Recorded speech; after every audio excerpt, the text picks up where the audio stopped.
দুনিয়াতে কারোর ওপর অতিরিক্ত নির্ভর করো না, কারণ যখন তুমি কারোর ছায়ায় থাকো তখন তুমি নিজের ছায়াকেও দেখতে পাও না। যতটা সম্ভব চুপ থাকাই ভালো, কারণ সবচেয়ে বেশি পাপ মানুষ তার জিহ্বার দ্বারাই করে।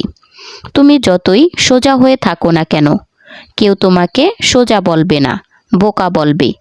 সামনে না বললেও পিঠের পিছনে বলবে। আশ্চর্য না, চোখ পুকুর নয় তবুও ভরে যায়, হৃদয় কাছ নয় তবুও ভেঙে যায়, আর মানুষ আবহাওয়া নয় তবুও বদলে যায়। মোহ ছাড়া দুঃখ হয় না, যখনই দুঃখ হয় মোহ থেকেই হয়। যতই জ্ঞানীদের সাথে বসো না কেন, অভিজ্ঞতা বোকা বানাবার পরেই মেলে। শত্রুরা তখনই সফল হয় যখন তাদের পিঠে আপনজনের হাত থাকে। মিথ্যার জয় হবে না তো কি হবে? যে সত্যিটা জানে সে প্রায়শই চুপ থাকে। কখনো কখনো জীবনে অনেক বেশি কিছু হয়ে যাওয়ার পর আর বিশেষ কিছু যায় আসে না। সত্যের আওয়াজে এত খোঁচা থাকে যে যে বলে তার জিহ্বা কেটে যায়, আর যে শোনে তার কানের পর্দা ফেটে যায়। সময় চলে যাওয়ার পর যে কদর হয় তাকে কদর নয়, আফসোস বলে। পরিশ্রম সিঁড়ির মতো, আর ভাগ্য লিফটের মতো।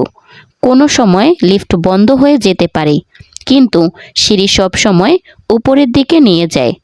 দুর্বল কেউ না, পরিস্থিতি দুর্বল করে দেয়, আর খারাপ লোকেরা এর ফায়দা তুলে নিজেদেরকে সিংহ মনে করে। তুমি তোমার মনকে যত বেশি নিয়ন্ত্রণে রাখবে, তোমার জীবন ততটাই শান্তিপূর্ণ হবে। সততার সাথে কাজ করা লোকেদের শখ হয়তো পূরণ হয় না, কিন্তু ঘুম অবশ্যই পূরণ হয়। যখন পুরুষের খারাপ সময় শুরু হয় তখন সবার আগে তার পছন্দের নারী তাকে ছেড়ে চলে যায়। কোনো ব্যক্তি আমাদের বন্ধু বা শত্রু হয়ে পৃথিবীতে আসে না।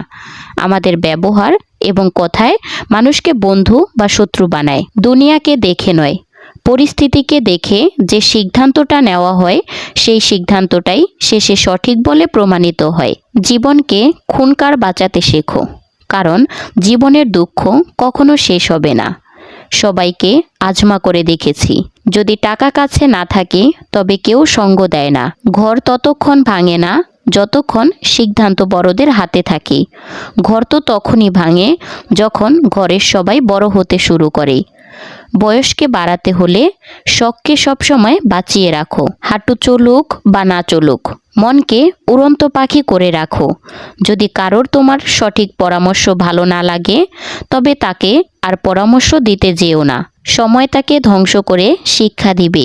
এই জামানায় যদি তুমি কারোর জন্য ঘাড়ও কাটিয়ে দাও তবুও সে বলবে ঠিক করে কাটানো হয়নি। তো বন্ধুরা, ভিডিওটা ভালো লাগলে লাইক কমেন্ট শেয়ার করে চ্যানেলটি সাবস্ক্রাইব করে পাশে থাকবেন। আর হ্যাঁ, নেক্সট কি রিলেটেড ভিডিও চান সেটা অবশ্যই কমেন্টে জানাবেন। দেখা হচ্ছে পরবর্তী কোনো ভিডিওতে। সে পর্যন্ত ভালো থাকবেন, সুস্থ থাকবেন। আল্লাহ হাফেজ।